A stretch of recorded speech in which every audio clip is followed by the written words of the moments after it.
Well, welcome everyone. This will be an open meeting and notice has been given to the public at least 24 hours prior to the meeting by forwarding the complete agenda to the Carl County Reporter and all the news media who have requested the same. Copies of the complete agenda were available for inspection at the office of the city administrator. Public hearing with the following agenda. 1, City of O'Connell Pool. So this is an open hearing. Everyone will get 5 minutes to speak. You stand up, state your name and your address, and I will give you 30-second notice at 5 minutes, 4 minutes and 30 seconds. And I'm going to adhere to that, just so you know that. Okay. We need your name, your address, and your municipality.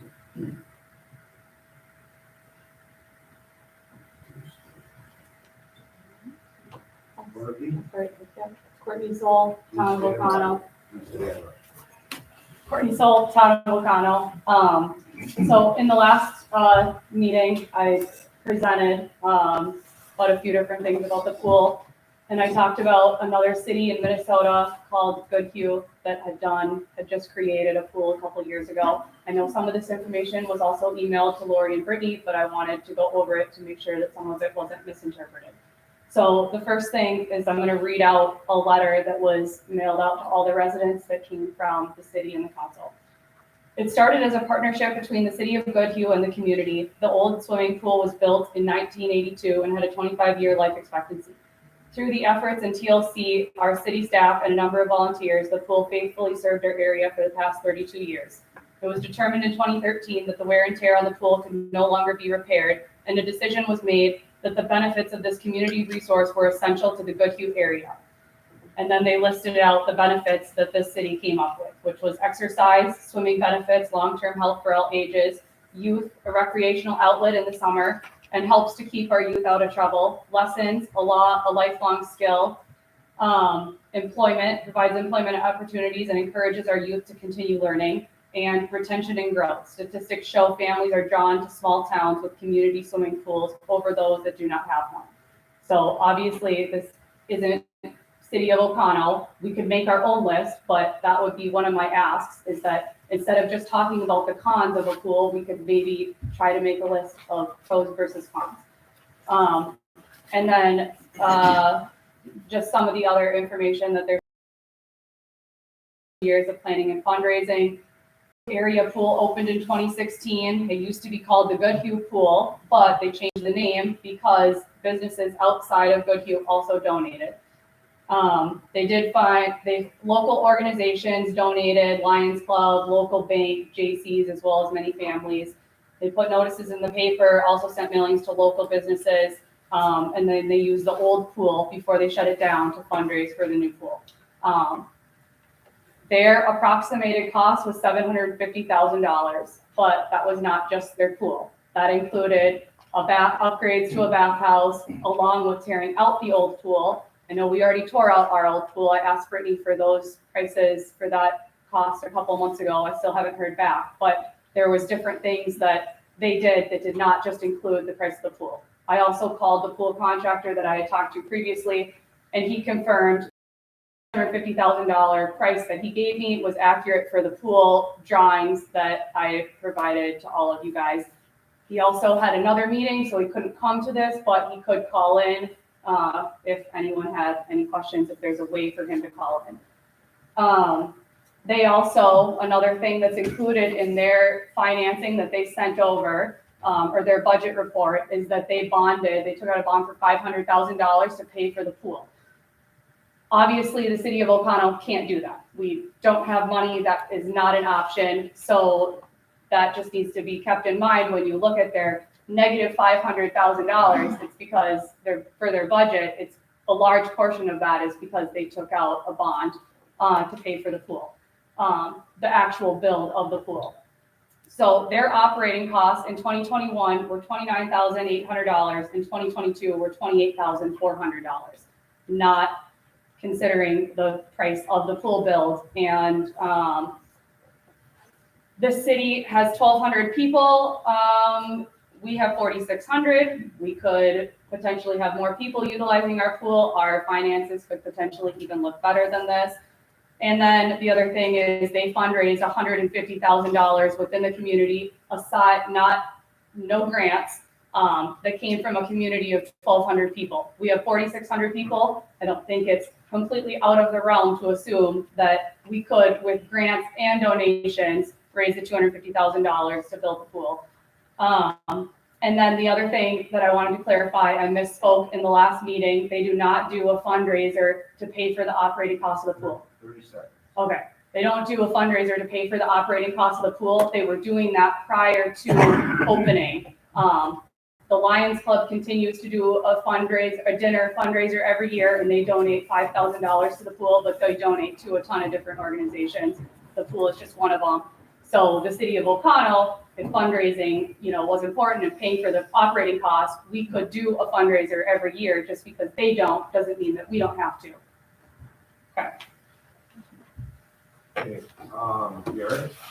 Yep, Garrett Wolf, 712 McDonald Street, City of Oconto. I just wanted to clarify a couple points for everyone before anyone gets out their torches and pitchforks. I just wanted to be clear that this is not Garrett and Courtney proposed to raise the taxes on everyone. That is not the proposal. You can go back to the last meeting and listen to that. There was many conversations between Bob and I about if it's referendum or how it's funded. So just to clarify, we are not recommending raise taxes. My recommendation, our recommendation would be to fund the build of the pool through grants, DNR grants, we have a list of 6 or 7 different grants, and community donations. That's to fund the build of the pool and the operation of the pool, roughly $28,000 a year. The suggestion that I am proposing would be to offer this pool that the community basically donated. So the community raised it was all grants, community funded. They give that pool to Boltwood Campground, and Boltwood Campground in return offers to maintain that pool, roughly $28,000 a year. So they're getting a free pool, and all they have to do is pay to maintain it and do those operations. Now, they're offering this new pool amenity to their campers. So therefore, you could theoretically raise the rates by X amount to pay for said operating costs. And they could probably even pocket some of those. So that's just a couple things that I wanted to clarify. And another point would be, if it were to go to referendum, that would be the taxpayers voting on if they did want the pool or if they didn't want the pool. And if they chose that they did want the pool, it would be about $18 a person. Per household. Per household, sorry, not per person, per household. That's all, thank you. Why don't I put some more information out here? The Bond Center had requested the city's presence, and Alderman Woodcup and myself met with the Bond Center, and they have a situation where they have a grant from the Bond Foundation for $35,000, and basically they have the choice. They have that other 2,000 square foot, I'll call it wading pool. They're going to either cement that over and put in racquetball, not racquetball courts, or they would convert it into a splash pad. So we listened, and basically they put out 4 different options that ranged from $80,000 to just short of $485,000 for splash pads only. They were interested in the city's interest in this. It became very clear that they have no interest in putting in an outside pool. So it would be a splash pad only, and they are very, I'll call it community minded in growing on that property they have between walking trails, recreational activities, and they know it's going to be a phase in type situation. They are looking at grants for that also.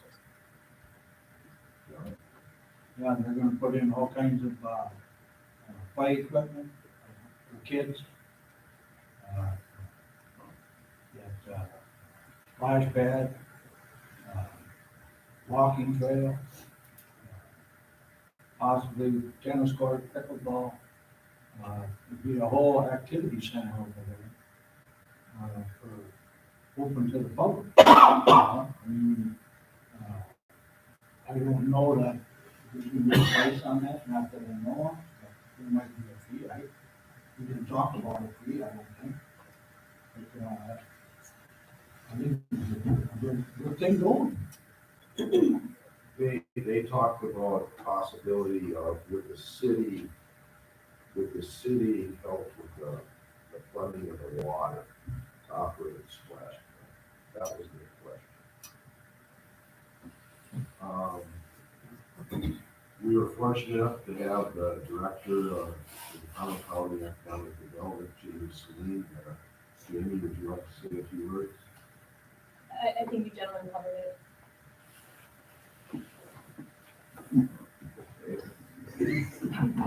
So that's a sidebar conversation, but they have no interest in the pool, outside the pool. So back to the subject of pros and cons of the old public hearing here for a pool. Is there anybody else that would like to speak? I would just like to mention this splash pad sounded nice. Name, I'm J. Gart Oconto, address. I'm 54 Lindsay. Thank you.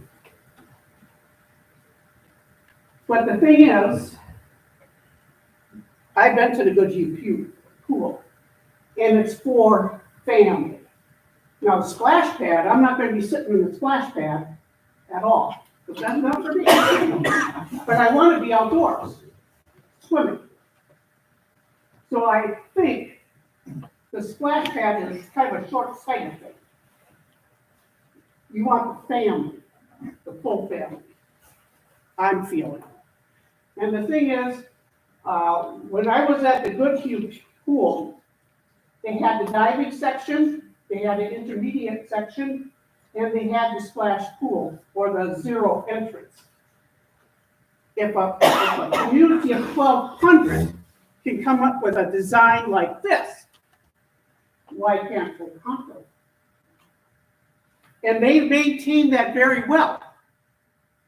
The other thing is, the Bond Center does not have diving.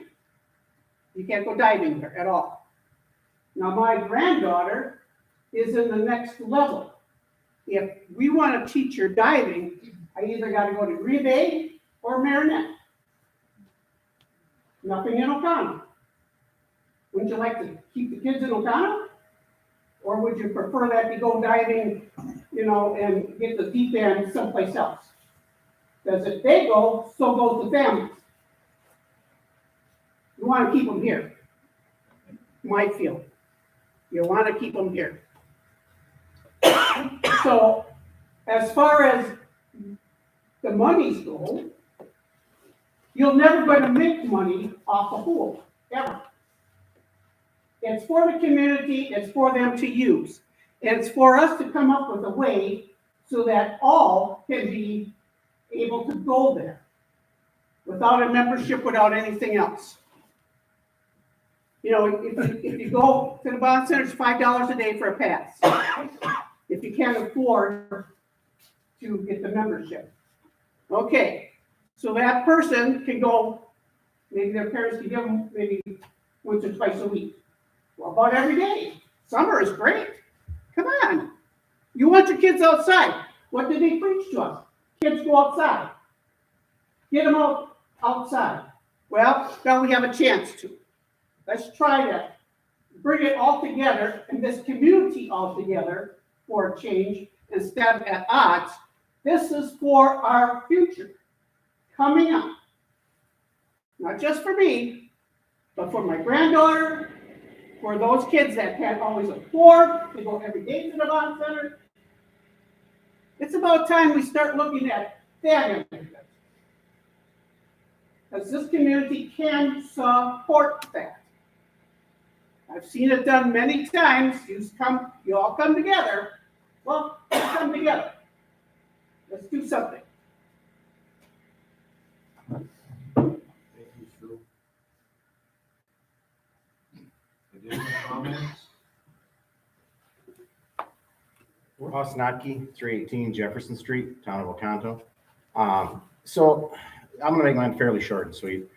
So Goody, Minnesota, where this pool design is from, is where my family moved here from. We moved here for family, just as my mother-in-law was just talking about. But if it wasn't for the pool, a pool that was here when we moved, which is no longer here, hasn't been open since we moved here in 2019. I understand it was closed due to COVID, but it's part of the reason that we moved here, but it was for family. Family is the only thing that's keeping us here right now. I don't work in town, I travel. If it wasn't for Heidi's family being here, there's nothing here for us. There's nothing for my daughter. She loves to swim. It's an okay school district. I'm happy with it. There could be some changes, but there's nothing keeping us here right now in this town of 4,600, which, like I said, I moved from a small town, 1,200 people, funded amazing pool. There's no reason a city this size can't fiscally or financially find a way to fund or finance a pool like that. I'm not for raising taxes. I don't want that. I pay enough in taxes. But at the same time, small town values are what it's all about. It's about family. It's about the community. And right now, this community is so divided over a swimming pool. Seriously, there's bigger things in life to be divided about than a swimming pool. And I can't believe the negative comments coming out of it. Wanting a pool. Yes, okay, some people don't want it. Some do. But at the same time, it's nothing to be negative about, nothing to be mad at people about. It's a pool. It's about the community. It's about family. And like I said, it's about family, and it's why we're here. And I need something for my daughter other than, she loves the bond center. She likes going there. But as Sue said, she wants to jump off a diving board. She wants to jump into a deep end. I don't want to have to go to Marinette, to Green Bay, somewhere else for her to do that. I'd like to keep my money in town.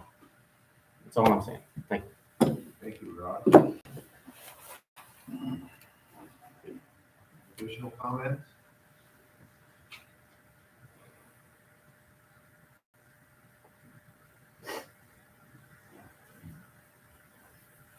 I'll ask that Debbie Conner to vote.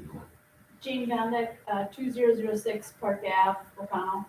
I listened to the last meeting online and I was just genuinely kind of surprised about how it all went. I grew up going to the swimming pool at Augustin, absolutely loved it, loved jumping off the diving board, loved touching the dolphin at the bottom, a lot of really great memories. We used to put coins on the bottom of the pool and swim down, pick them up. I think it's a great, I mean, why wouldn't we want it? Really, it's a question. Everybody here has a family. Why wouldn't, you know? And there wasn't a choice when it was destroyed. We didn't get to vote. There wasn't a referendum. There wasn't it wasn't on a ballot.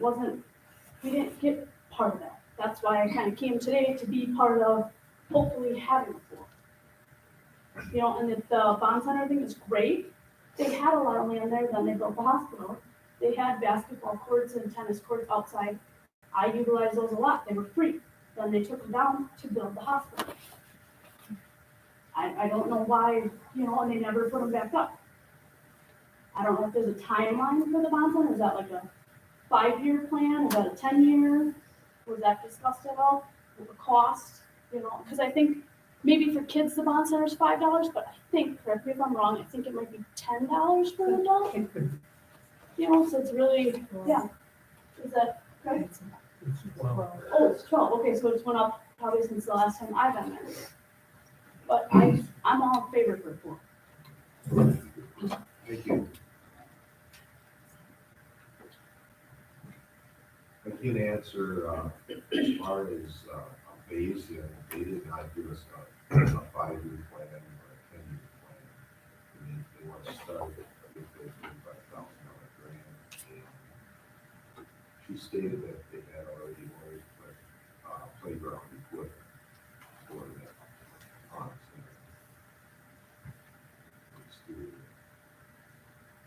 Do we have any additional comments? I just want to know, when you talked about the 35,000, that's not the same 35,000 that we were hoping to get for our playground equipment at the park, is it? When we talked about, when we talked about the bond valuation?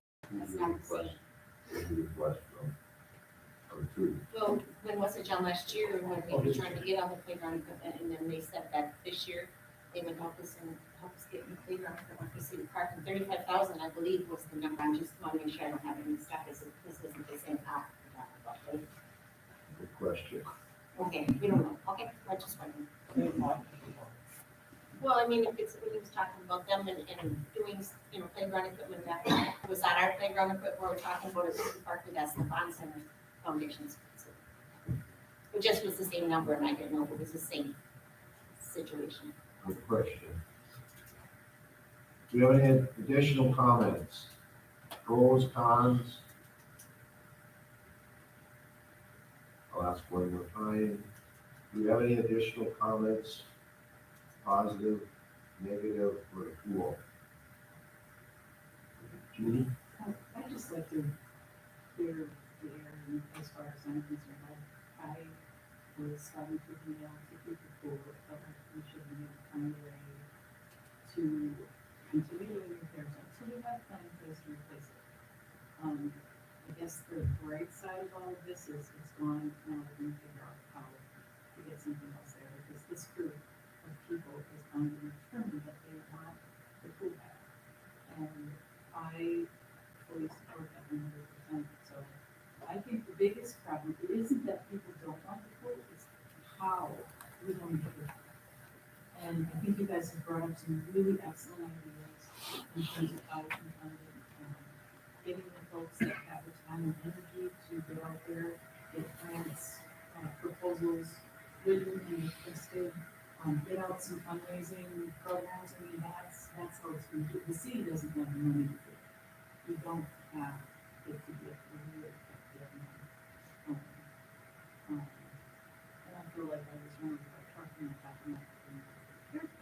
it was hard. It was a hard decision to make. We did not have the money to keep it going. I just want everybody to be perfectly clear about that. It wasn't because we were being mean and didn't want it and didn't care and didn't want to do it. There's no doubt that people want that pool outside. So I just wanted to make sure that was good. To be completely transparent, the director, Casey Ernest, we had a lot of the same questions about our outdoor pool. And she said, she stated, and she said, working with the high school to get lifeguards is a chore when you live around here. She stated that do an outdoor pool would be a larger item and a huge cost. The other item that's a huge cost is the chemicals So she stated that, either they had a pool, you could, you do it without a fee. It has to be a fee associated.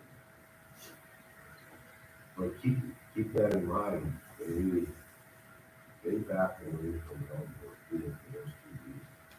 Whether that's right or wrong, um, that's their choice.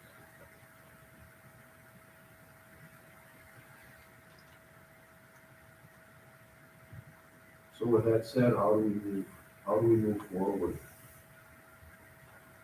Easy answer. That's one. Okay. Casey Soul, 616 Washington, right here in town. I'm pro pool, just to get that out there. I'm assuming that chemicals and things of that nature are covered in the $28,000 maintenance stuff, so, I think that's already covered. I think Courtney has put in hours of time trying to find a way to finance this when we're not paying taxes. She's gone through grants, and we need to get creative and make this happen. Make this town a destination. No one says it, nothing to do here. We're trying so hard to get something to do here. It's just we're fighting. You go swim in the river, go swim in City Park. Ooh. I'm not swimming in either of those. You want kids in the river, the current, you turn around, you got a whole new set of problems. The pool is controlled. The people that are walking, the water's clean. Let's get this done. I don't see any negatives. I see someone trying so hard to make their town better and try so hard to find a way to pay for it. If we're not paying for it out of our pocket, we're not raising our taxes or trying not to. So let's get this going. I don't know what the holdup is. Someone come up with a better idea. Someone come up with something else for this town to draw people in. If you don't want a pool, what do you want? We go to the amusement park. Put a slide at the Bond Center. The Bond Center idea is great. They're not even open on Sunday. Do they have to be open to enjoy the splash pad that they're going to put in, or what? So, pardon my shaky voice. I hate talking in front of people, but this is important, and I force myself to be involved in this because if I don't, I can't have anything to say if it doesn't happen. So, let's make this happen. Happy night. Thank you. You want to say something? Me? Yeah, sure. I'm Ashley Carey. I live at 616 Washington Street, City of O'Connell. I have worked at the Bond Center previously for 6 years. I ran the pool over there. I watched, we did several things that generated lots of income to the Bond Center, such as swim lessons. We helped teach lifeguard classes there as well. Outside pools, we can bring that stuff in to generate income. We can, create an environment where people want to come and swim. You do lessons, you create family nights, stuff that just bring people to the pool to help generate income. And when I taught swim lessons, we were bringing in schools like Suring, Gillett, all these outside schools, busload by the busload, and it gets overwhelming at the Bond Center because it's such a small pool. Why couldn't we bring in stuff that helps generate income also from the outside by advertising those types of things? That's just kind of my thought on it. Thank you, Ashley. Yep. Okay, do we have any? Shannon Nottman, 18 Park Ave in the City of O'Connell. I think most of us that think are against the pool, we're not really against the pool, we're against the increase in our taxes and increase in our mortgages. The questions of, have you guys went to Green Bay and seen how often their pool is closed because we don't have lifeguards? So we put all this money into this pool, this great pool that we can't even open because we don't have lifeguards to take care of these kids. Would you want to send your kids to a pool that doesn't have a lifeguard, that has a diving board and 10 feet? I don't know how to swim, so I'm not going to bring my nieces there. or my grandbaby there because I don't know how to save them if they were to start drowning, because I couldn't jump in with them. The other question is, where is the money coming from? The state grants. Okay, great. It's not, I can't see it being $30,000 to run a pool a year when you gotta find those lifeguards, you gotta, how does that increase the city's insurance? How is that effective if somebody gets hurt there and they decide to sue the city? Where does that money come from? I'm sure you have malpractice insurance or whatever that is, but I don't know all those information, that information. So that's some of the other questions that people have. Taxes. Who here hasn't had their taxes jump almost $400 this year? That caused our mortgage to go up $200 a year. You know what that took away? My family's choice to possibly get a membership at the Robinson. Okay, so if you're saying only $18 for one household, what about that family in this town that's already living on the edge that can't put food on their table or possibly pay their mortgage because their taxes went up? You gotta think about not only people that, okay, yeah, $18 to my family, that's nothing. Okay, we can handle it, but what about my neighbor that is looking at possibly having to sell their house and move out of town because their taxes are already too high? I guess my heart is just bigger things about telling people in my tax bracket, but people below me and people above me. If you say we can get these grants to get the pool, amazing. But then it comes to, okay, we're gonna give it to Holtwood. What if Holtwood all of a sudden decides, okay, we're gonna jump our prices for campers, then all of a sudden they don't have as many people coming to campground, and that's not helping us fund the pool, chemicals, the insurance and all that. These are questions that people have, that we get frustrated when we try to approach them and we'll get down and told, oh, you're a horrible person. We're not a horrible person. I want stuff for our kids to do. I love our community to grow and prosper and have families come here.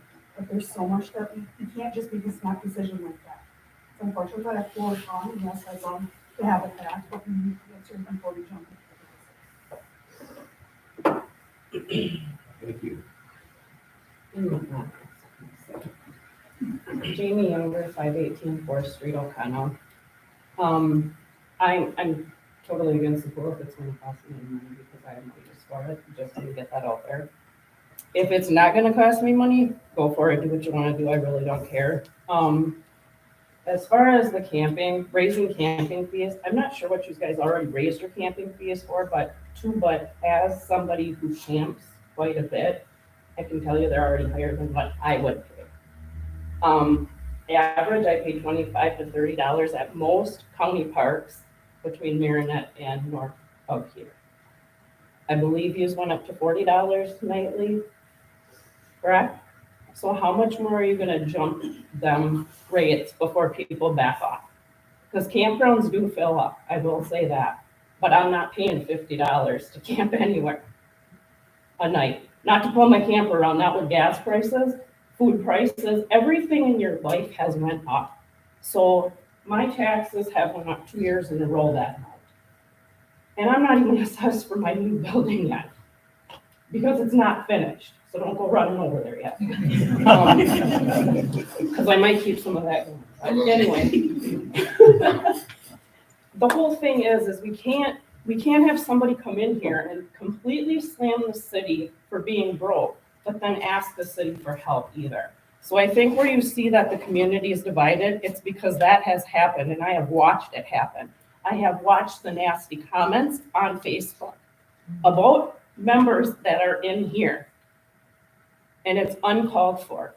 So before you start saying that this community is divided, there's some people that need to watch it and watch what they're saying about people in the community. Thank you. Yeah, I mean you. Well, don't worry, sweetie. Okay. I ain't no Do we have keyboard any- warrior. Do we have any additional comments? Yes, I do. Rachel Demarath, 455 Monroe Street. I have no use for the pool either.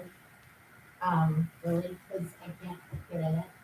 So, my other thought was, I'm not the only disabled person in Oconto. I know that we have several disabled people in Oconto. So has that been a thought? I'm not sure about if that's been a thought for the pool, but if we have to have the pool, then there has to be a way for disabled people to get into it. And has that even been like a thought process? John? We do have a handicap accessible chairlift with the water, with the assistance of a lifeguard. Once we reopen, we had that was one of the things because we were closed prior to reopening, that we gotta upgrade, update, as far as following the code. And that we still, I mean, for future reference, we still do have that chairlift now, so. Okay. And that was just, just curiosity and, not trying to spell anything or anything like that. Just to answer your question,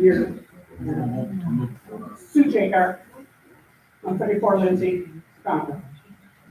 Can I speak again? You have about 2 minutes left. Thanks. At Good Hughes, they had a ramp where the zero entrance was. They also had a ramp that you could get your wheelchair down or a walker or anything like that. That's part of that pool system. It was for handicapped people. So that's the pool that they are, want to take on. And I think that will answer your questions also. If you do need that chairlift, that's fine. But they had a way of you getting into that pool with the ramp all the way in. Okay, what about wheelchair? Like, That was wheelchair accessible, yes. well, I mean, because my wheelchair is motorized, I can't take it in the water. Well, then you need a chairlift, correct? Well, transferring out, not for, I'm not saying everybody, but for me, that would be difficult. Mm-hmm. It'd be easier in like a pushchair. So my thing is if you're gonna have the ramp, going down into the pool, that's great.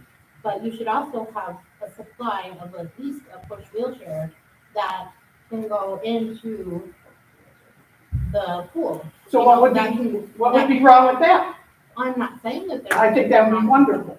Yeah, so that's my thought process, for people that have motorized wheelchairs, they can't put them in the water. Yes, I So agree. there should always be a wheelchair there on hand where they can get pushed into the pool if need be.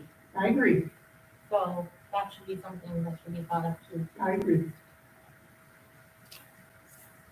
Okay, thank you for your comments. Any additional comments?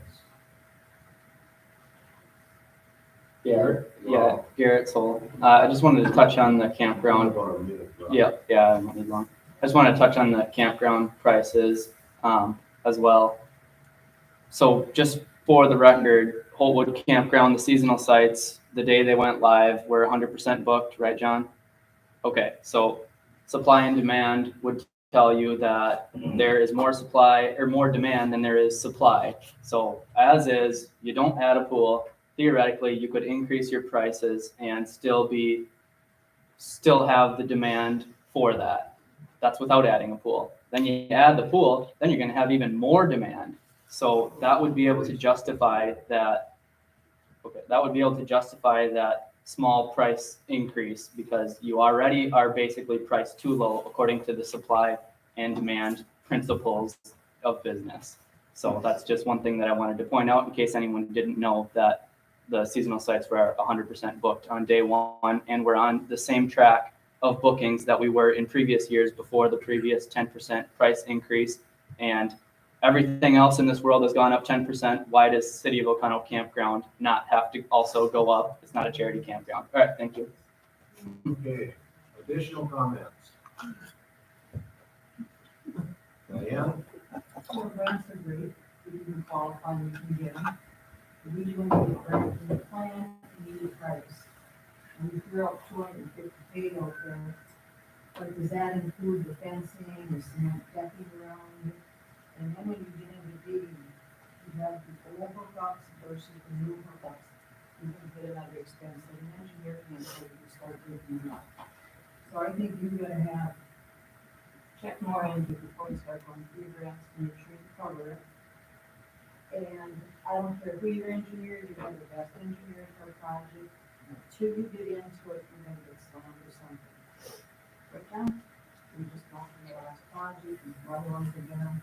We gotta have a little slush coming in. And then we were talking about the expense of the pool, well, we should also, I like the fundraising idea, we should really help support it and find ways to generate income.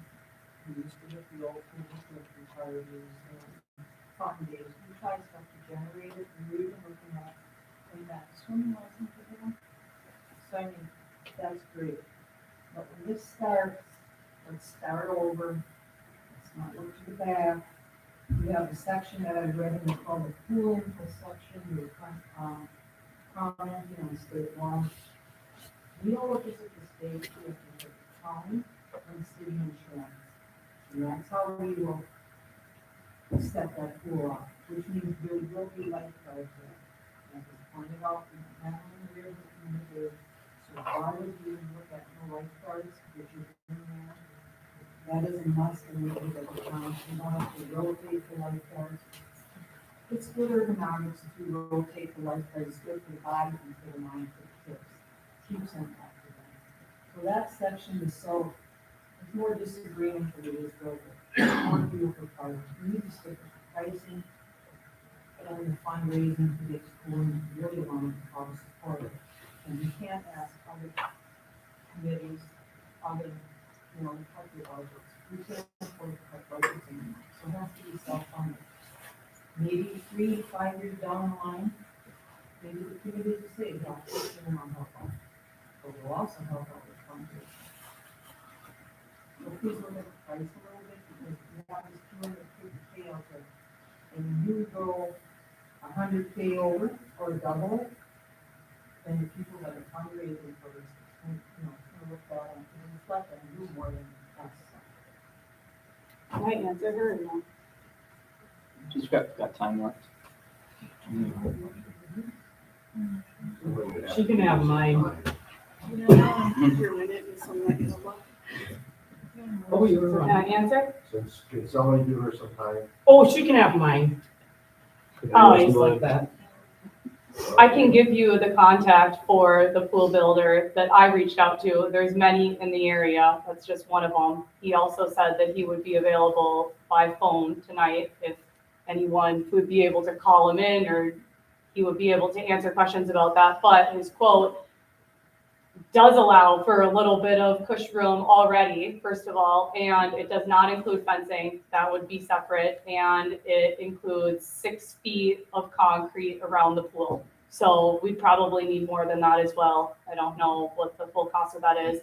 And as far as the lifeguards go, it was just an option to look into. I don't really care what you guys do. If you want lifeguards, if you don't want lifeguards, I don't care. I was just giving you what the state laws were. And absolutely, you have to look at your city insurance. But, I don't have your city insurance contact. I can't get that for you. What? The cost for the insurance? Well, cost insurance was in your previous budget And it's that, not like it's you guys, that John provided, that came from Brittany.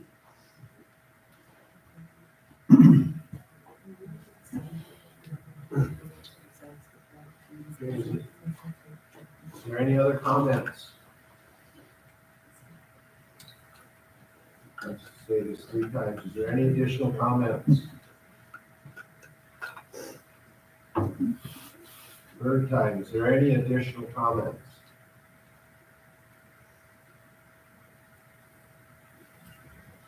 Okay, I need a motion to close.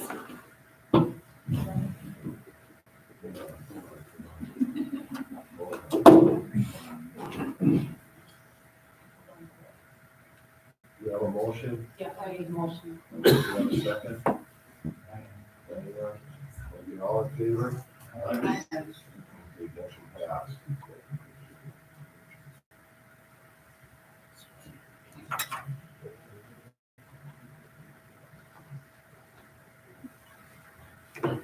Okay, we'll move to the joint meeting of the Committee of the Whole, the Parks and Recreation Committee with the following agenda. Meeting called to order by Mayor Panetti. Roll call. Kinsella. Here. Patsy Bay. Here. Steve Stock. Butch Melver. Here. John Wickoff. Here. Bob LeBrecq. Here. Diane Moda. Sue Anderson. Here. Patty Senstrop. Here. Approval of the agenda? No. All in favor? Pass. Discussion, action, recommendation on city council.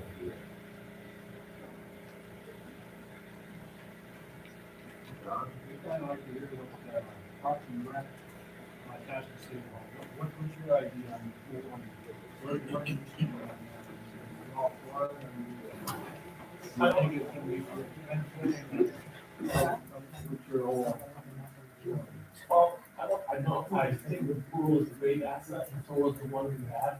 It just ain't for quite a lot of money. Without it. That's why it went away, because they needed that money to make the budget. It was a great asset, yes, it is. But the two things that you gotta worry about is number one, making sure you have proper health each year. And then the other thing is to make sure you have the money to maintain it. And open it and run it properly each year. So that's kind of where the questions are coming from about the money. You know, and I agree with that. If you only have so much money, you can only do so much stuff. And maybe that's what happened all those other years, and that's why it closed the first time. Was because you just are mandating stuff instead of doing it right, because there is no money. So to have the proper amount of money to do things right, and stop cutting corners and throwing band-aids and tape on stuff, would be the proper way to do it. So those would be my only two worries, but as far as it is an asset, and do I want it personally? Right, wrong, or indifferent, yes. And it does give an option for, people to go, places to go. I know people say, trust me, I did it for 5 years on a daily basis. It is a place where kids go, and not that we look at it as babysitting, but that's the comment, but at least for those 5-6 hours when those kids are there, at least they're safe. And you know where they're at. Right, wrong, or indifferent on that too. And I know some people said, well, charge more. People are already complaining about what you charge at the bond center. So the reason why that the park and Rec committee chose to only raise those things by 50 cents was to still make it affordable for everybody. So everybody had the opportunity to come there and use it. You know, and the day passes were good for all day. If you came and paid your $250 for the day, you could leave and come back before the end of the day. And the hours that we use, we were open 7 days a week. We were open as many hours as we could be based on the health of that. And kids are kids. This isn't a career for them. It's a summertime job. Yes, there are some lifeguards that's what they do, and that's what they do for a living. They also do training for other lifeguards. They also do swim lessons for all ages. And we tried those things. We did have open swim for adults only. We did have the pool parties. We did have the special event parties. We couldn't get anybody on staff to take the swim lesson class, even with offering them the reimbursement for the course. At that time, it was $250. Because you only need one certified instructor that is certified, and then the other guards can be helpers, and they don't have to take the same certification. So were those things all checked out? Of course they were. I mean, really? Obviously, as far as people from outside the area using the pool, we had people, groups come from the falls, we had groups that would come from Wasaki. So there were other groups too, there were just the two that come to mind, to use the pool. And on a yearly basis, we average over 5,000 swimmers in just 3 months. So yes, that thing was getting used. But again, it comes down to the money, which is the biggest obstacle, unless you can find ways to get the money. And then the second biggest thing is making sure you have the proper help. But yes, is it an asset? And should we have it? I really believe that, but we cover those two obstacles. That's just my opinion, I can't vote for it.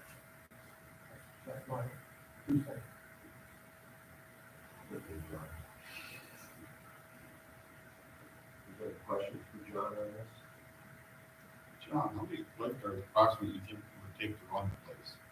we get about 7. Seven? Can I hand this out? This might help a little bit. This is some information that John gave me, if everyone wants to look at it, pretty cool. And that tells you your lifeguards and it tells you everything about the pool, how many people came, the expenses. It has a breakdown of all the hours, everything in there. My thought is to have as much information as we can on this to be able to make a decision. So here is everything I have. This tells us the pool hours, the number of people that came to the pool. Awesome. So, basically, and I didn't mean to interrupt John there, but this is gonna help us a little bit, I think, make an informed decision, because that's what I'm about. We all want, that's the basics I think everyone can agree on. But we also need to know the actual numbers and have an informed decision of how we're gonna make this go. So I'm not gonna go on every page, you guys can look this over, but this is basically the expenses and, the revenues from 2012 on.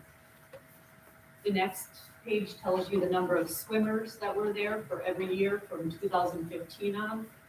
You can kind of see it dropped every year, which is unfortunate, but it did. We also have the number of passes that were sold each year. And then the next page, if you look at that, that will tell you the number of lifeguards needed. For 1 to 60 swimmers, you need 4 lifeguards on duty. Again, I'm not saying this is a state mandate, I'm saying this is our city mandate, what we wanted within our city. So I've got all the information on all the different prices. Yep, and then just so we understand, this information is based on the pool that we have. Now, if the pool's a little smaller or et cetera, obviously the numbers of guards could change that have to be on duty on deck. Just so we understand that this is based on what was done with and for others. So if you see our number 1 tab, if everyone goes to number 1 tab, that is the actual revenue for the last year that we were open. Revenue, expenses on page 1 and then revenue on the next one. So expenses for 2019, the actual expenses were $51,163. The revenue on the next page, again, it's not all about revenue. We know this is not gonna make money. We know that. The next page is 16,000 is what was made. So that's a big difference. That's a big difference that we gotta come up with the money. That's just showing you so we're all on the same page of what we're looking at here. So I think it's good to have all this information. It wasn't something that I believe all of us had at one point or time or not put together.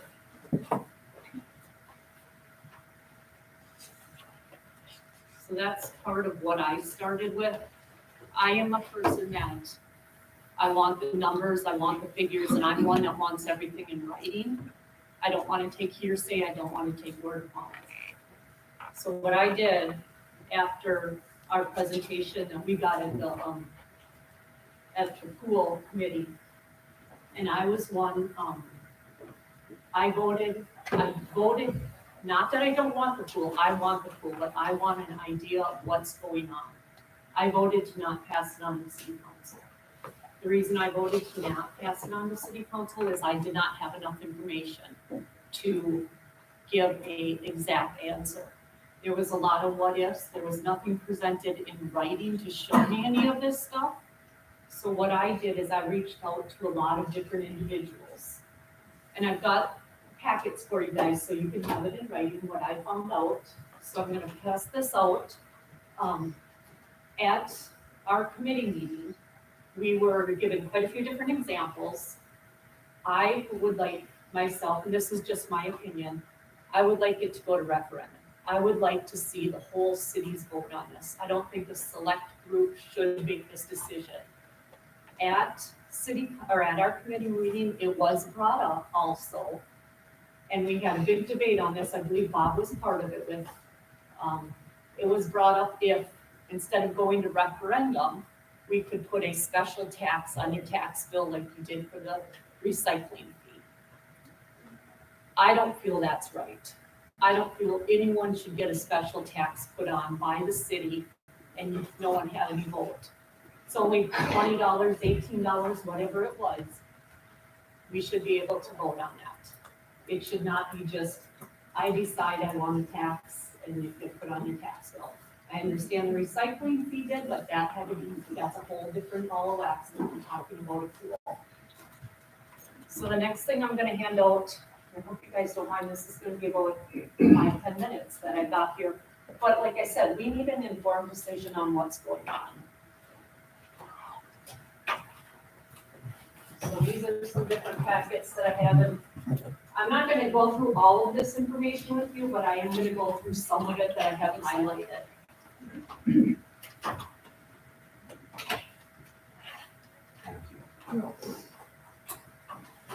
So at the meeting that was presented to us at the committee, oops, we might have to share if you guys don't mind. Sorry. I'll see if I can get one over here. I think that's all. Wait, here's one more. So at the committee that we were at, I asked twice for the name of the city that we were referencing in the booklet presented. I didn't get an answer. And then at the council meeting, I believe it might have been Brittany that asked for the city name also. We didn't get an answer. We were told we couldn't remember the name. So what I did right away is I went home and I did a lot of research trying to figure out what city this was. So what we're gonna start with is, this is what was presented, the picture in the packet from Courtney. So this is the actual picture. So what I did, and these are the prices. There's nothing on the prices, it's just verbal again. So verbally, I don't know, that's hearsay. So if you go to tab number 1, I found Goodhue. And this is the picture on their website. If you compare it to the picture that was presented in our packet, it is the exact picture. I asked Goodhue if this is a stock picture, and it's not. This is their actual pool. So these are all my emails in here that I presented to the back and forth. I talked to their clerk.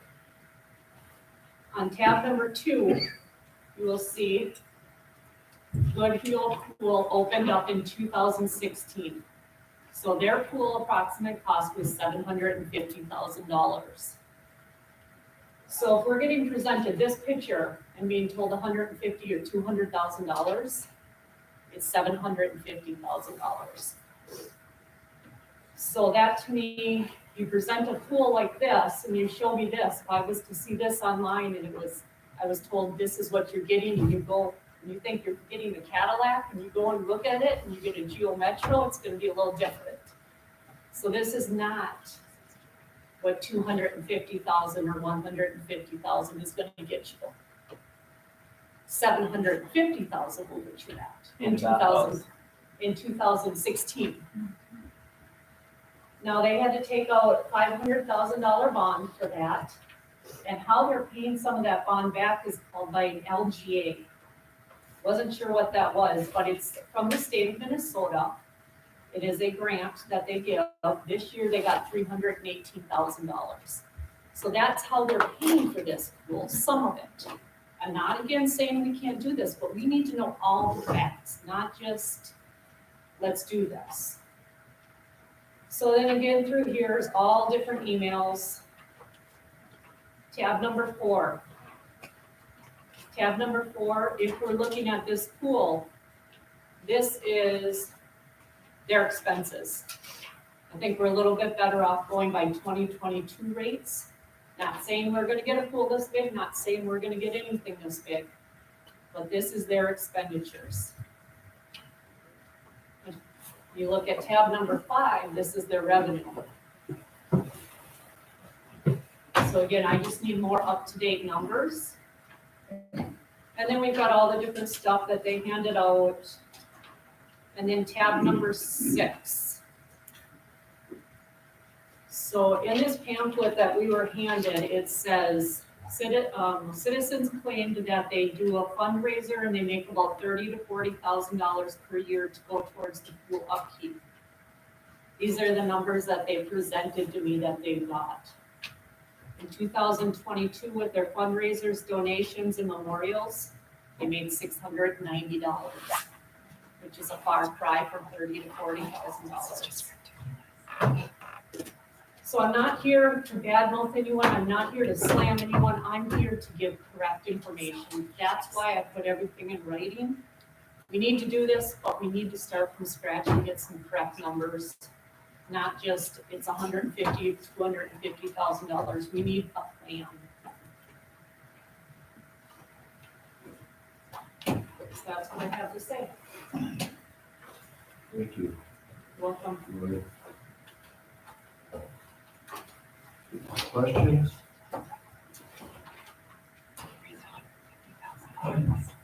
John? I think, you did one heck of a job there. The numbers that we were having before there were, I think, 31 and 35,000 or something like that. Now we're getting up into 40s and 50s and 60s, and I think when the pool closed, I think it was costing the taxpayers about $60,000 a year to run that. And, I agree, I think, I'm not against the pool, I just think there's a lot more work that needs to be done. And, if you're gonna do fundraising and stuff like that, even with the grants always have a match. If it's 75, 25, who's gonna pay the 25? If it's a 50-50, who's gonna pay the other 50?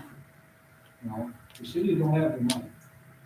So it's gonna have to be up to taxpayers, or somebody's gonna come on board and build this thing. It's not, the taxpayers shouldn't have to pay for a pool if the city can't afford it.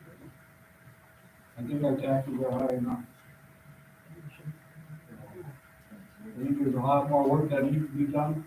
I think Laurie did one heck of a job. She's got a lot of good stuff here, so. That's right.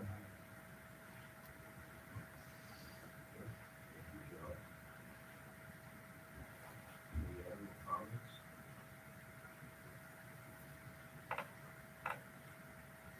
Bobby?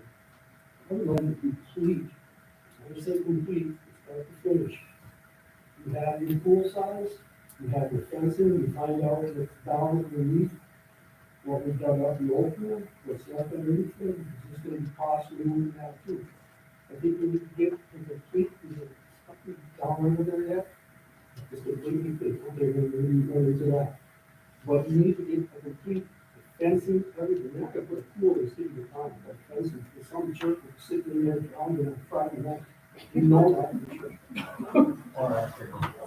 But you need to have a complete with the cost of pool splashback, size, everything. You can't just come and say, well, if you put a diving board in, it's gonna be another $50,000 or $75,000. It has to be a complete, I think, fencing, cement, chemicals, phosphorus, chemicals, whatever. When you bring that in, then we can discuss it. We'll decide what you want. What size do you want? You know? You had a size here. Yeah. And that costs $250,000 from a pool builder out of Green Bay. If this is what you're gonna get for $250,000, I mean. Yeah, I'll give you all of his contact information and the name of their company, and you guys can verify with You're him. gonna complete. Hold on, Bobby. Bobby, you have the floor. Well, I just wanted to make sure it's complete, and once it's built, how are you gonna fund it? I know you say you're gonna have fundraisers, but if you look back at your fundraisers start going down, people lose interest. Then what do? The city of Oconto's gonna end up with that in taxpayers. You yourself said that the city of Oconto tax rates are too high. Well, it's not gonna go lower than it is. Things go up every year. We need things. We've got 2 trucks right now that are basically broke down every house. That are gonna cost the city of Oconto, and those trucks aren't gonna cost little. It was cost about 32,000 on one, and I believe what, they don't even know on the other. Yeah. They don't know yet on the roof. So we need to know what the cost is, the people need to know what the cost is, you need to have a complete, everything included. Fencing, everything. Why do you think that you don't need that? Stop. You need to bring something to the table, and I agree with her.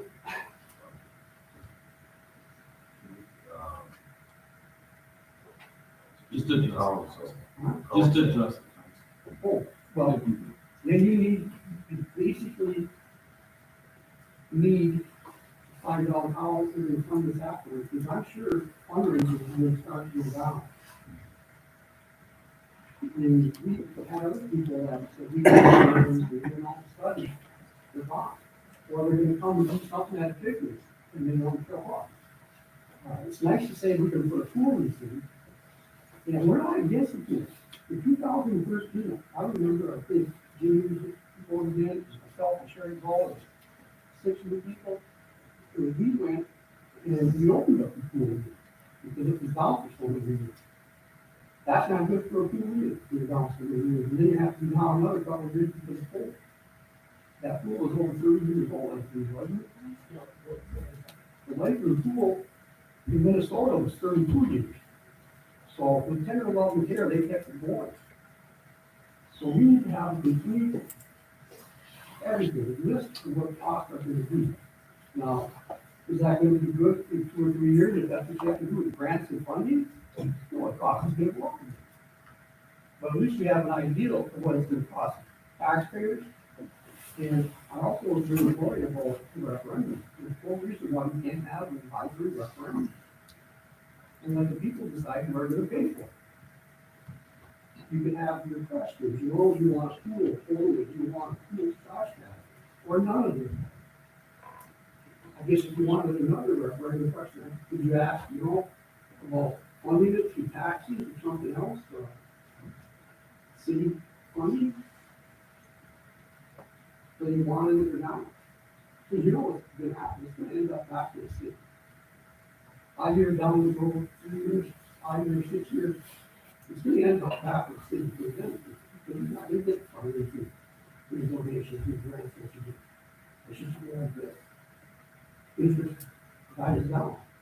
So that's in one of these emails that I also sent in, that you have a copy of the individual that I spoke with said at the very beginning, fundraising was big.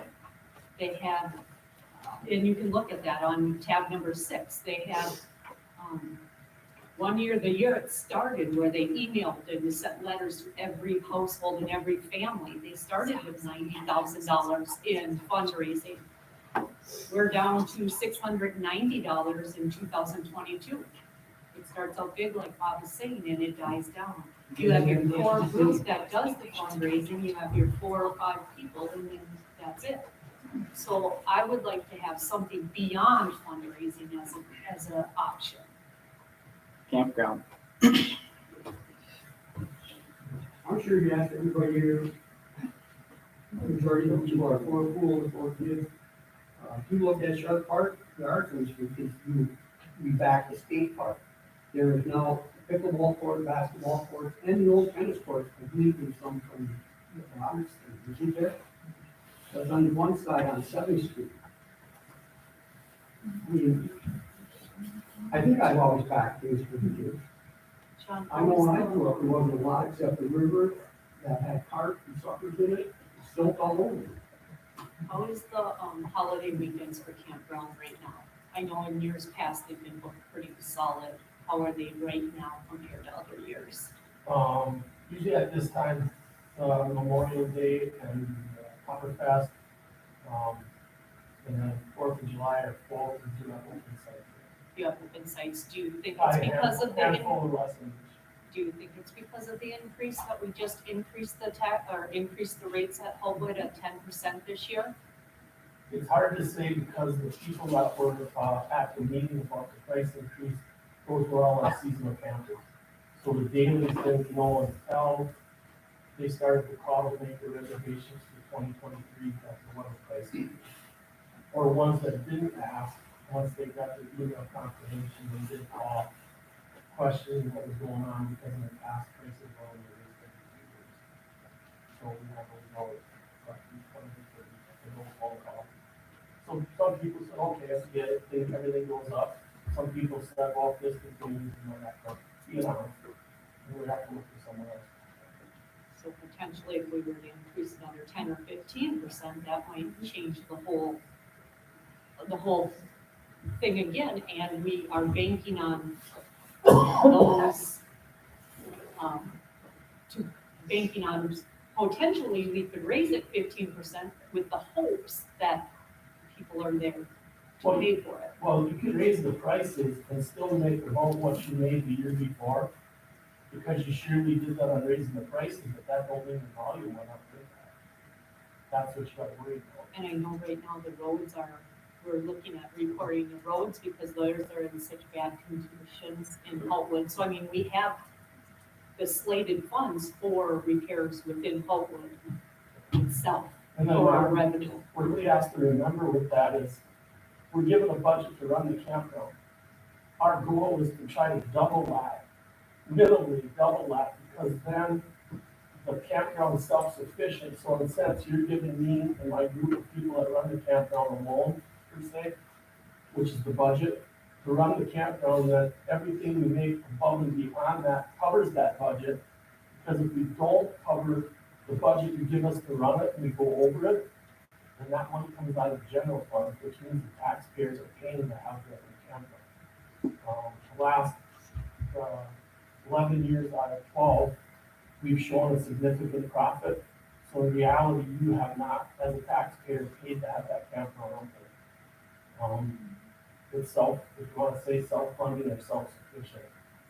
Now, prior to 12 years ago, it made a profit of $3,700 for 1 year out of the 10, and the other 9 have lost money, so your general fund was paying to run over again. That doesn't happen anymore, for now. And this year we had to pay a $25,000, was it $25,000 payment back to the city? Yep, because when we ran into that wet year, when they built the new bath shower house, because the north bath shower house trailer was over 30 years old, and it couldn't be band-aided anymore, and we were starting to get code infractions, but not quite to the point of shutting us down, having to kick the campers out. So we had to build that new bath shower house, but then we built it in 2018, when we ran into the water, they wouldn't just allow, we had to put big pilings in. And then that handicap ramp wasn't figured out correctly for the pitch, and the state inspector caught it. So then we had to use another site to extend it farther to get the correct pitch. And then we had to borrow $75,000 from the city to put those cement pilings and bases in for the legs of the ramp. So the payment that we made this year, now we're even speaking with the city. So the reason I'm asking some of these questions is just so people understand that it's not just an easy have the campground pay for it. In fact, this year, I believe, we also had to make a repair that we did not have enough money for, that we had to borrow from, who did we borrow from, the kennel, or the? No, the pump company, it was our main sanitary pit was over 30 years old, everything in it. And it just, that was it. So we had to get that repaired, which was $14,000. So because our revenue account for it was low, we were looking at possibly having to borrow it from our utilities. But then the company was gracious and nice enough to work with us, and they said we didn't have to pay the bill until the end of the camping season, which then that would allow us to pay with our own revenue. So we did. We didn't have to borrow that money. Thank you, I just wanted some of this clarified, so it's not thinking that that's just. Bob? That campground never used to be, you got 10, 12 campers in a year, that was good. Now, for many years that they worked, people that were hard working, yes, the campgrounds. That wasn't basically anybody there back in 2002, 2003, up until 2008. You've always had your seasonal, which is guaranteed income. But like my first year here, except for Memorial Weekend and Little League Weekend, you could come out there on a Thursday or a Friday and just pick out some pretty prime sites because they were open. Now you don't have that choice. If you don't make your reservation when you're here now, and you take a chance of waiting until after the first day you make a reservation, you're probably not getting your spot. Which is a nice thing, actually. Which that means, you know you're full and you know people still want to come to campus. It's a hell of an amenity and we finally got it where it should be. And it has taken a lot of hard work. Yeah, I oversee it and I get all the complaints when it's bad and I get all the credit when it's good, but there's been a hell of a lot of people with me over the 12 years I've been here that worked their heads off out there to make it what it is. Now,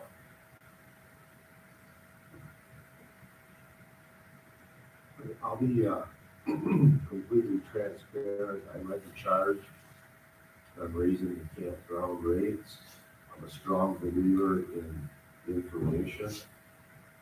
And I stated at the time that we should, when we did raise the rates, at the end of the year, we look at the data. And obviously coming out of the blocks, the seasonals build up right away. But you have to wait till the end of the year. When we get to the end of the year, we see the revenues are up and the number of campers are up. That tells me supply and demand, we can look at it and increase. We see it drop, maybe we have to go back to it. We have to analyze it. I don't like this, well, I shouldn't say I don't like it. I think we need to be cautious and make decisions in the middle of the ballgame. John? and you did state that at the park direct meeting also,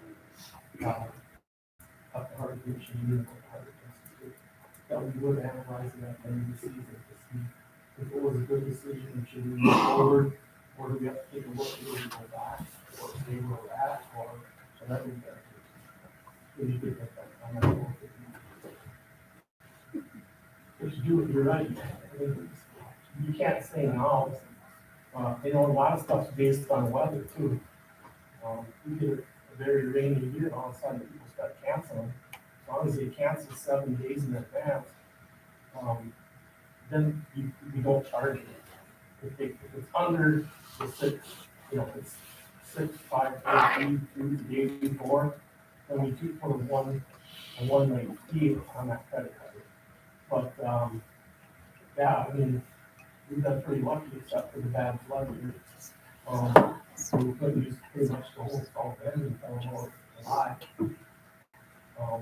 So I know it sounds silly, but it's about the weather. It's no different than the harbor with the fishermen or the slip renters. If you have a crappy year, it's that affects how many people can go fishing or will go fishing. So yeah, there's a lot of factors. So the fair thing to do would be wait till the end of the year, take a look at them. I just wanted to kind of make a note too that, if there is any money in the Holtwood campground at the end of the year, we have a lot of things that we would like to do, just like the building, the bathhouse and everything.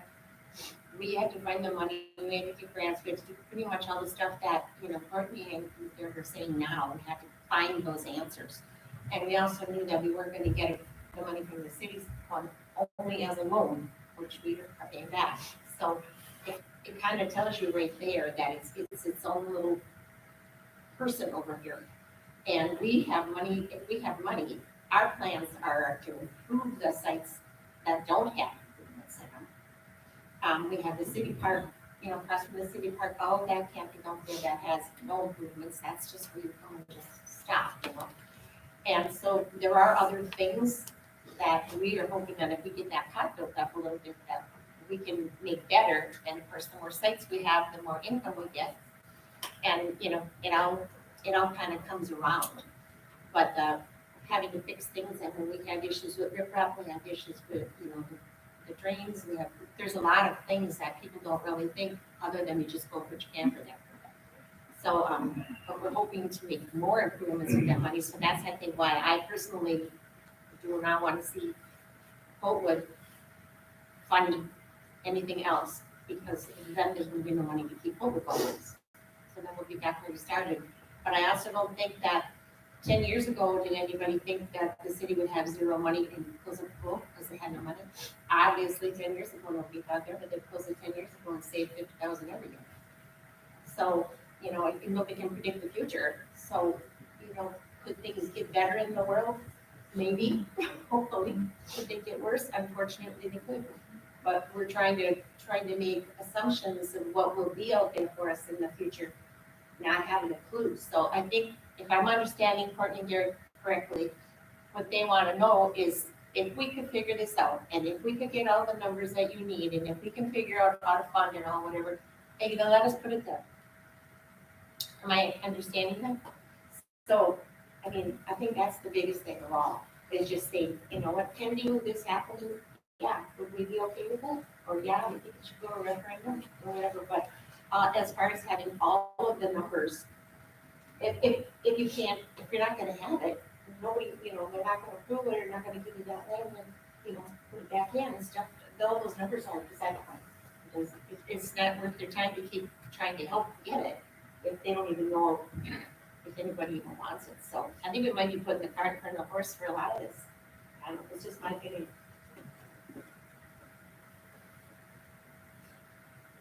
Okay, John? Isn't it the fairest way to do the referendum, like people decide? It seems common sense to me. If you think yes, you get to say yes. You say no, you get to at least say no, at least the people have a say in what they want or what they don't want. I think that would be a good opinion, but then at least you have a say. If you had that right, good for you. If you were wrong, at least you got to say how you felt towards it. That seems to be the fairest thing, I think. Should we referendum have 4 different choices on it, like who, that one? Yes and no question. Just yes or no? Just yes or no. I would have to do more research, but I'm trying to. We'd have to work on this. I would think if you wanted to put a pool open, you did a lot of work on this, like the one we did on building out their shelter. Like I said, we thought we had great engineering time, plan, when they came into one month. How do you design a ramp from? I'm just saying, some of the things that could happen. So we get a better amount on it, but if you got a committee together, work out and see what you need. What we want, and like another thing, like I said, I miss the sound of the diving board last summer. I get to hear the kids over there, I can hear them laugh, I can hear the splash, and I can hear a lot of the diving board. So if there's a good plan and a nice, a good solid price with it, or a price agreement, we're gonna referendum, if you don't have a plan, vote on it. I don't wanna go up there and pick out a fit, vote on it. I would rely on the community, that was really for on body, and say, this is the type of pool, diving board, and price, and let's vote on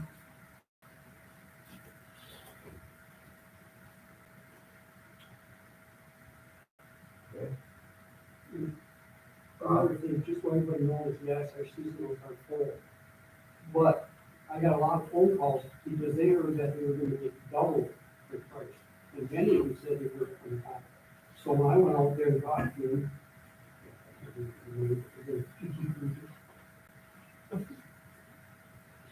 anyway, right here. Barb. Barb. And he was like, I'm not coming here, I'll go somewhere else. I said, well, where'd you get this where it's double? Well, of course, McConnell, rumors started going. So that's when I decided, well, I'll run the park direction 10% because they were happy with 10%. After a year, it's gonna double. Yeah, the second meeting was a lot better than the first. People aren't afraid to pay it, but they have to know what they're paying for. And like I said, you're basically penalizing right now the campers to pay for this, and many of them aren't gonna use that. That's why you need a user fee. There's a resident, non-resident, season pass. That's not fair. People that use it should have a user fee. The same way if you go to City of Ohio and you put your boat, you still pay the taxes on the Breakwater Park, with the same user fee. Additional comments?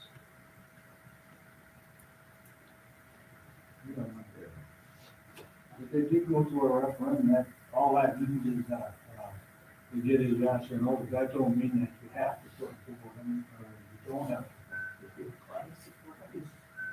Just an advisory. So you still have quite a month. Well, but I'm just wondering. Back where we started. Yeah. So if I you think don't at least that will show us what, should we progress forward? We all want to progress forward, but this group does. You guys do, a lot of you, but does everyone else? So we need to know, what is it, a yes or is it a no? We need to know which way to go instead of this standstill and having 15 of these meetings that last sometimes 2-3 hours. So we need the first step is a yes or a no. Because I'm just putting all this time and money into this and don't even have a meeting. So that's, I really want to do that. So how much time do you have to do it? Do you have any idea? You need 70 days prior to the election, so we're looking at November. We'll be on November.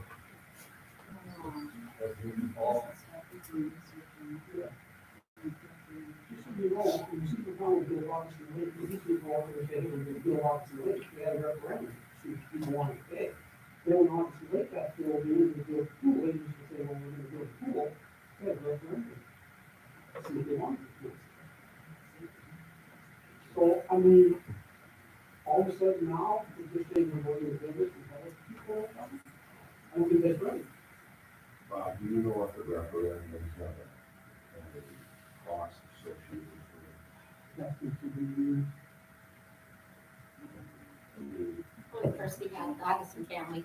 I mean, I think, You know, that was the whole thing. I think we should have a cost associated, because if you don't put a cost associated, everybody's gonna vote yes.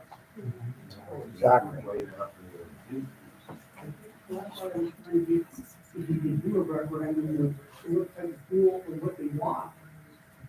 You know, that would give you a percentage of what you look for, you know, if you want just a pool, you get two more, if you want splash pad, whatever it is, people will tell you what they want. I just have one more thing to say, please. I know that, Courtney, in your proposal, things that you were giving us before, you were showing how, you know, who wanted water or what could they do for it. And we were trying to figure out how was that all gonna get paid for, and it was no different than what we're talking about tonight.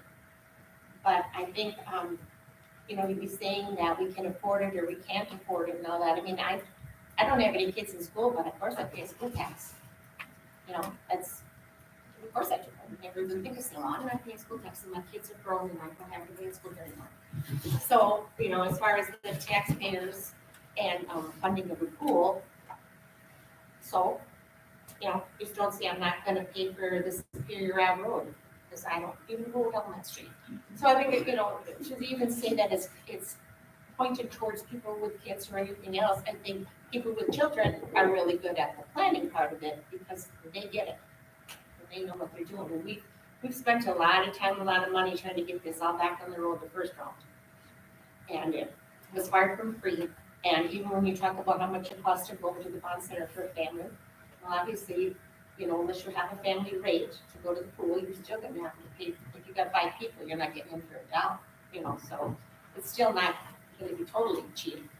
But, we talked about the babysitter things, and I know people don't like that, and they get angry when we say that, but if you were over there and you'd see how many little kids came when their mom and dad went to work, and they were there until mom and dad picked them up after work.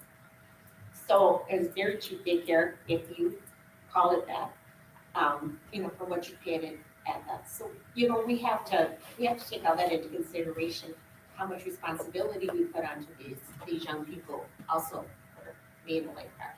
and all the things that, you know, all the store runs, all the things that go besides just running the pool. There's a lot of people needed that are not even part of the pool, not even part of the whole situation. I just think, you know, if we're gonna talk about apples and apples, then that's kind of really what it comes down to. But if she started to already get people want to donate money and there's nothing going on, those are people that might say next year when we have a referendum, no, I'm not giving it to you anymore. I feel kind of bad now we can't start accepting money from people because if it never happens, how are we going to give it back? I don't know what happens now. You can tell me, I don't know. You won't be the city collector. You know, It would be like whatever they're doing with the walking bridge. Yeah. I like Use that money for food. well, anyway, I mean, it's just something to keep in mind, you know. City was involved. Thank you. They deposit $120. John, you had a comment. You had a comment? No? Okay, do we have any other comments? So we're headed toward a referendum. That's a safe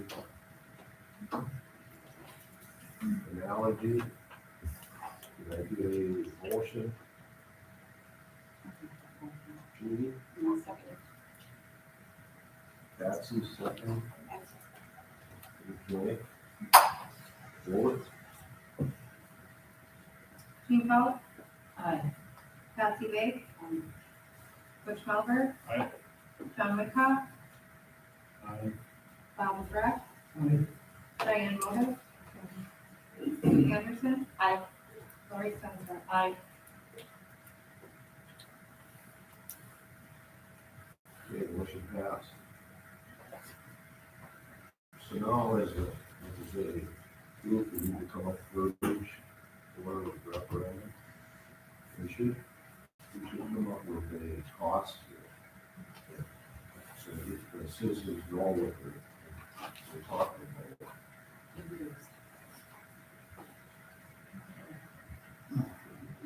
Most of it, almost everything figured out, don't you, John? I think Lori got some numbers written down there, 750,000 or whatever it was. That's To just, start. yeah, that was just the example of the picture that I was shown, the city that I was shown in the packet, and that's the price they gave me. Why would you go off of the cost of a pool in a different state and not the one off the quote in Green Bay? It includes more than just the pool, as I said. Well, we don't know that because, I guess I specifically did not ask that lady what this did or did not include. So I don't have that information of what it did. Yeah, it came from Jill, I called her And yesterday. if they did have, to redo their bathrooms and so forth, I would assume ours probably, I don't know, are ours up to code, are ours? They've been closed now for 2 or 3 years, so would anything need to be done with that? We don't know that. The only thing would be mechanical room, which might have to change based on the pool size. But the bathroom and the showers are up to code, we had to do that. And have your old asbestos removed last time we reopened, that all had to be done prior to reopening. And I guess I don't know the size of this pool, I'm just going off of what was given to me in a packet. So I don't know what this community of 11 or 1,200 people have in there, size-wise. I would have no idea on that. The emails that were provided to me don't tell me that part of it. But it says that the new concrete deck surrounds a swimming pool, the renovated bathhouse has a new roof, showers, restrooms, and changing areas, and a mechanical room, so I have no idea.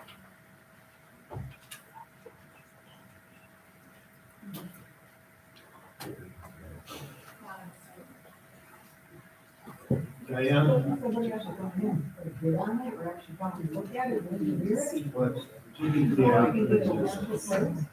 typically happens, you hire a consultant. Consultants could cost money.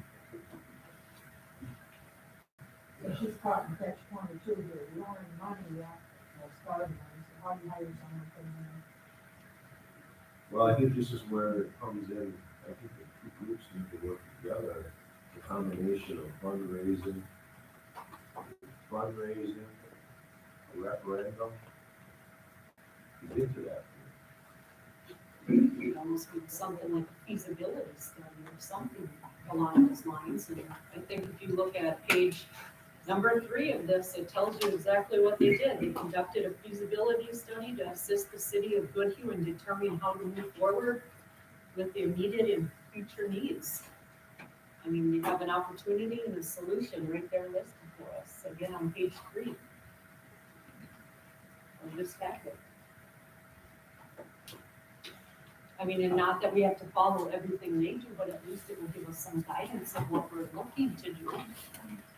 Well, I think one thing that we talked about, wasn't it, that when Courtney had these plans, was that perhaps we could borrow the plans right from them and save that expense? Wasn't that something we had talked Potentially. about? I mean, the plans don't have a price to them, but, you know, getting them and all that, but it's like, you know, if you're gonna build a house and someone's got the house you want, use your plans. I don't know. Well, with that, I think if we get the plans from them, we know the cost then in 2016 was $750,000 for the plans for the school. Plus a bathhouse from a different No, contractor not, in a not, different state. not plus a bathhouse. It's a Not- different bathhouse contractor was- in a different state. He says the prices are double in Milwaukee compared to Green Bay, so you can't compare. $200,000 off the bathhouse. Our bathhouse was 500,000 at Hopewood. And triple for a different contractor. But you're presenting me something here, presenting me something and asking me to go off of something from Minnesota, even though we're from Wisconsin, so you're the one that presented this to me. Just I want to try As a to. base, as a base. One of the items that I stated in here is they had the LGA, a local government aid money that they received from the state of Minnesota. They received $318,000. Jamie, we're fortunate to have you here. Is there a similar type program here in the state of Wisconsin we could apply? There is the DNR Stewardship Fund. There are, you never know what's gonna come out in the state budget because there's $7 million in excess state revenue. So there's potential, but right now the only program I can think of is stewardship. Is it 50/50 or? Yes, it requires a comprehensive outdoor recreation plan and like the other things in order to apply. And the deadline is May 1st. Does the 50% have to come from the city or can the 50% come from a different? It doesn't matter where the money comes, it just has to have 50% of the project cost. Thank you. Ray? Yeah, kind of to follow up on what you were saying, similar to what you did with the bath shower house. I mean, it's kind of a procedure that you're talking about. You had a consultant put together the plan. They also put together bid documents. A project like this has to go out for bid. It's a municipal project. You know, so all of those steps, similar, like I said, to what you did with the bath shower house. Unfortunately, only the consultant had to do it there, doesn't cost you. But because they thought we're gonna get the work, they're not gonna deal, I think, but. We have the money in our revenue account to pay them to do that. I guess my point is you don't get the luxury of just going to some pool company and saying, we picked this out and can you build this for us? It doesn't work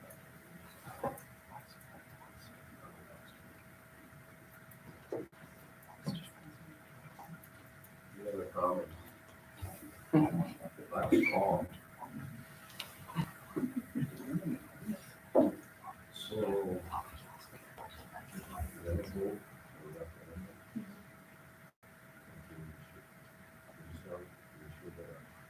Associated cost to it.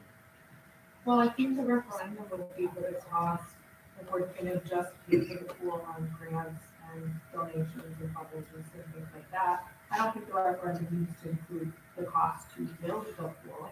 It needs to be what your taxes are gonna go up each year to operate the pools. And that town on that pool said it's 35 to 40,000 annually that they spend on cost. So it would be your taxes are going up to build it. we'll get grants to build it, it's gonna go out to the operator. We have costs.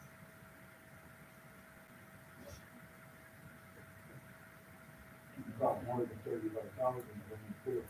Well, when we look at that closer, that's just what they're for, just to use that example, that's what she said. Our pool costs a different amount, but we would just need to get the best estimates we can get, to get as close as we can get, and that's we can. So you're saying in the referendum, only supply the cost of the operation of the pool? Well, that's just my understanding of what we just discussed, is that we're not paying to build it, we're doing grants and fundraising. That's correct. That's what we need to find is how we operate it each year, that, To keep it going. right, right. With whatever 40, 60, whatever to operate it is the cost that we need to fund. So if we would hit a home run here on that 35,000, and we analyze what the cost of increasing camping fees at the end of the year, could we incorporate some of that potential price increase to offset the operation of the pool? You're saying we can't fund it? I'm saying percentage. I mean, I'll just give you my opinion, I look at the financials all the time, in my opinion, I think that would be a poor choice. I mean, look at how many upgrades we need at the campground, we need all the roads, we need a shower house, and a whole list of things we need. Right now, at the end of 2021, the fund balance was $37,000. We're not doing anything with that money, it takes the time to build that up. what I said, and I agree with you, that the capital present, you couldn't do it. But if you look at a cost structure to increase that fees, if the revenues go up, the number of campers go up, okay, it's supply and demand, how far can you go, how far can you escalate to help offset the operation of that pool? That's the question. I think the end of the day, that tells a lot. How much did the price increase affect campers? How much will that be increase? I think we just need to go across the numbers. Okay. Any motion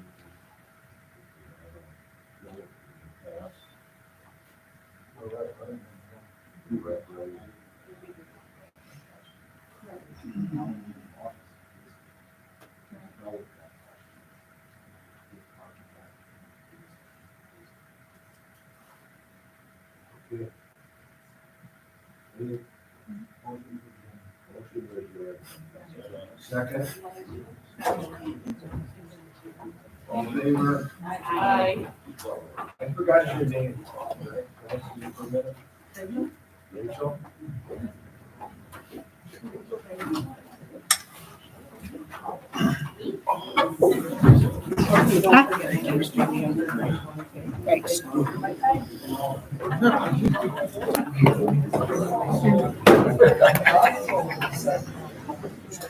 I didn't mean that. Sure. I actually, you know, I'm not thinking. No, you got it. Are you stranded? Are you? Yes.